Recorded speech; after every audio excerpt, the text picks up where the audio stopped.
teman-teman, kali ini kita akan membahas tentang salah satu bencana alam yang sering terjadi di Indonesia, yaitu kekeringan. Yuk simak baik-baik video ini. Iklim yang mengalami perubahan akan bermuara pada lama musim yang berubah-ubah. Di Indonesia, yang notabene-nya memiliki iklim tropis dengan perubahan musim yang dapat dikatakan sedang labil ini, menjadi perhatian utama bagi setiap lapisan, terutama bagi kalangan yang bergerak di bidang pertanian ataupun yang terkait dengan penggunaan lahan lainnya. Perubahan karakter iklim inilah yang juga dapat menyebabkan kekeringan. Nah, menurut teman-teman, apa sih itu kekeringan? Ayo, apa? Penasaran kan? Oke, langsung aja. Yuk, mari kita bahas. Cus! Kekeringan adalah salah satu bencana yang terjadi secara alamiah maupun karena manusia. Kekeringan yang terjadi secara alamiah dibedakan menjadi 4, yaitu kekeringan meteorologis, kekeringan hidrologis, kekeringan agronomis, dan kekeringan sosial ekonomi. Kekeringan juga merupakan suatu peristiwa yang terjadi pada musim kemarau, apalagi ketika musim kemarau panjang melanda. Secara umum, kekeringan adalah kondisi di mana suatu wilayah, lahan, maupun masyarakat mengalami kekurangan air, sehingga tidak dapat memenuhi kebutuhannya. Menurut Parwata et al. Pada tahun 2014, kekeringan merupakan hubungan antara ketersediaan air di bawah rata-rata minimal kebutuhan air untuk hidup, lingkungan, maupun ekonomi. Pernahkah kita berpikir sejenak bahwa penyebab kekeringan di suatu wilayah itu karena apa ya? Jadi gini teman-teman, penyebab kekeringan itu bermacam-macam. Yuk kita bahas. Yang pertama, musim kemarau yang terjadi terlalu lama. Yang kedua, minimnya peresapan air karena sedikitnya pohon. Yang ketiga, penggunaan air yang berlebihan. Yang keempat, kekurangan sumber air. Yang kelima, jauhnya jarak terhadap sumber air. Dan terakhir, hanya sedikit tampungan air buatan seperti waduk. Kekeringan sangat berdampak loh bagi kehidupan sehari-hari.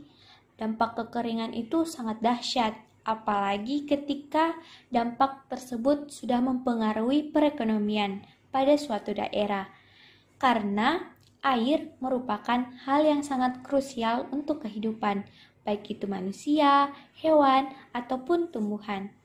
Nah, dampak kekeringan itu seperti sumber air bersih yang kurang.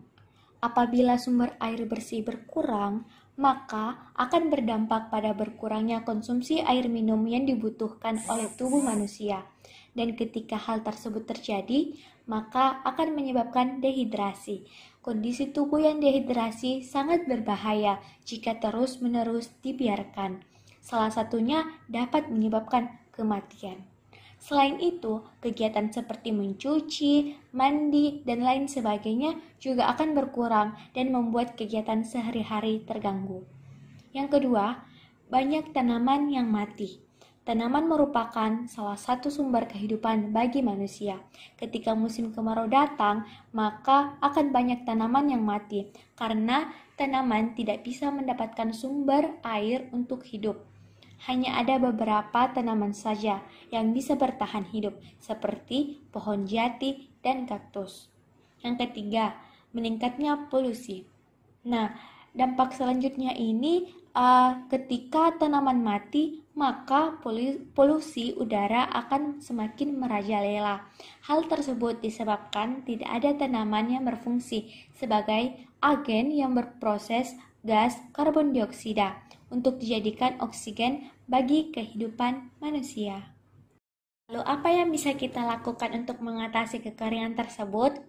Nah, upaya penanggulangan yang dapat dilakukan untuk mengatasi kekeringan yaitu pertama, meningkatkan ketersediaan sumber air, baik itu sumber air dari tanah, sumur gali, maupun penampungan air hujan. Yang kedua, gunakan air secukupnya. Ketiga, pemerintah juga perlu bergerak dalam menanggulangi bencana ini, yaitu dengan subsidi air maupun subsidi tangki air yang didistribusikan kepada masyarakat yang mengalami kekeringan panjang. Terus, bagaimana upaya kita dalam pencegahan kekeringan? Nah, upaya yang dapat kita lakukan yaitu yang pertama, penanaman pohon. Salah satu upaya pencegahan yang dapat dilakukan untuk mengatasi kekeringan yaitu melalui gerakan menanam pohon. Memang manfaatnya akan dirasakan ketika pohon tersebut sudah besar. Akan tetapi, cara ini harus dilakukan untuk kelestarian air baku. Pohon dapat menyerap air dan juga memperbaiki aerasi tanah sehingga dapat menyimpan air lebih baik. Apalagi ketika pohon tersebut membentuk suatu hutan dengan vegetasi yang lebat. Yang kedua, pembuatan sumur resapan dan teknik konservasi air lainnya. Upaya lain yang dapat dilakukan yaitu dengan pembangunan sumur resapan. Hal tersebut dapat dilakukan oleh masyarakat.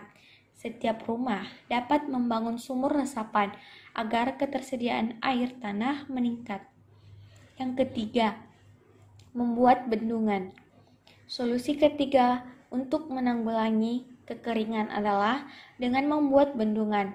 Bendungan merupakan salah satu cara untuk membuat air sungai tersimpan atau terbendung, sehingga suatu saat dapat digunakan ketika masyarakat kekurangan air. Bendungan juga digunakan untuk mengairi sawah. Yang keempat, menggunakan air dengan sewajarnya.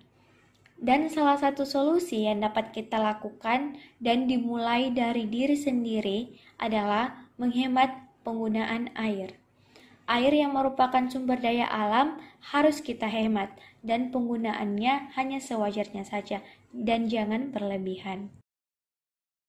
Nah, cukup sekian dulu materi pembelajaran kita kali ini ya. Jangan lupa subscribe, like, share, and comment biar ilmu yang teman-teman dapatkan kali ini bisa juga bermanfaat bagi yang lainnya. Oke, see you. Assalamualaikum.